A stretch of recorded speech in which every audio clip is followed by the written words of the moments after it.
নমস্কার বন্ধুরা, আমি সোমার। আপনারা দেখছেন সোমার শখের বাগান। আর এই বাগানে সকলকে স্বাগত জানাই। আজকেও মেঘলা মেঘলা ওয়েদার হয়ে আছে। আর আজকে সকালবেলা উঠে ফুল টুল তুলে নিয়ে পুজো করা হয়ে গেছে। এখন এসেছি সবজি ঝুড়ি নিয়ে কিছুটা সবজি তুলবো।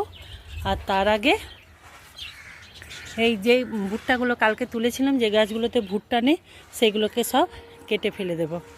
এই কাজটা করব, সবজি তুলব।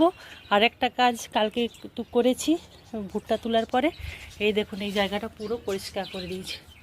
কাল থেকে আর বৃষ্টি হয়নি, দেখুন পরিষ্কারও হয়ে গেছে, শুকিয়েও গেছে। এই দেখুন। এবার চলুন এই ভুট্টা গাছগুলোকে কেটে নিই, কারণ বেকার বেকার যে গাছগুলো আছে সেগুলো পুষ্টি পাবে, যেগুলো নেই সেগুলো শুধু খাবার নিয়ে নিচ্ছে। তাহলে যে গাছগুলো হয়ে গেছে সে ভুট্টাগুলো কেটে দেব। দেখুন বন্ধুরা, সব গাছ কেটে দিয়েছি। যেগুলোতে আছে ফল সেগুলো রেখে দিলাম, আর বাদ বাকি গাছগুলো সব কেটে দিলাম। এবারে এই গাছগুলো কি করব সেটা আপনাদেরকে বলি। এই পাতাগুলো আমি বেড বানাতে কাজে লাগবে। আর এই যে ডান্ডাগুলো আছে, এগুলো কিন্তু খুব শক্ত হয়। এগুলোকে ভালো করে রেখে দিবেন। ওই শীতকালে গাছের ঠেকা দিতে বা ছোট ছোট মাচা করতে এগুলো কিন্তু খুব কাজে লাগে। আমার প্রতি বছরই শীতের সময় ফুলে ঠেকনা দিতে আমি এই ভুট্টার ডালগুলো রেখে দিই। বা ছোট ছোট যে উচ্ছের মাচা, এগুলো যেন হালকা মাচার জন্য এগুলো খুব ভালো লাগে, ভালো হয় আর কি। আর এখানেও গাছগুলোকে রেখে দিলাম, এগুলো তো সবে হচ্ছে, এগুলো থাক। আর এই গাছগুলোকে আমি কেটে ফেলে দিলাম। বেকার কেটে না দিলে বেকার বেকার মাটি থেকে রস নিয়ে নিচ্ছে, যেগুলো আছে সেগুলো বড় হবে না। থাক, এগুলো কেটে দিলে এই ভুট্টাগুলো এবার তাড়াতাড়ি বড় হয়ে যাবে।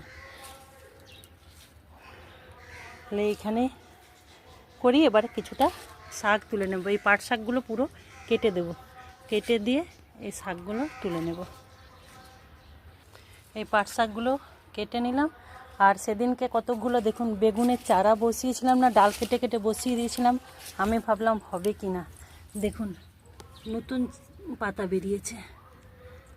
মানে বেগুনের ডাল থেকেও চারা বানানো যায়। সেই জন্য আজকে আমি এইখানে দেখুন, এইখানেও একটা, এই দেখুন এইখানেও একটা চারা হয়েছে। সেদিনকে কাল কেটে কেটে বসিয়ে দিয়েছিলাম, এই জন্য আজকে কতকগুলো চারা বসিয়ে দিয়েছি। ওই কয়েকটা চারা মরে গেছিলো, সেই জন্য এগুলো ডাল কেটে কেটে আবার বসিয়ে দিলাম। দেখি হয় কি না। ঢ্যাঁড়স আছে কিন্তু ছোট ছোট, আজকে আর তুলব না, আর একটু বড় হোক তারপরেই তুলব। এইখানে বরবটিটা ঝিঙেটা তুলে নেব। আর ওই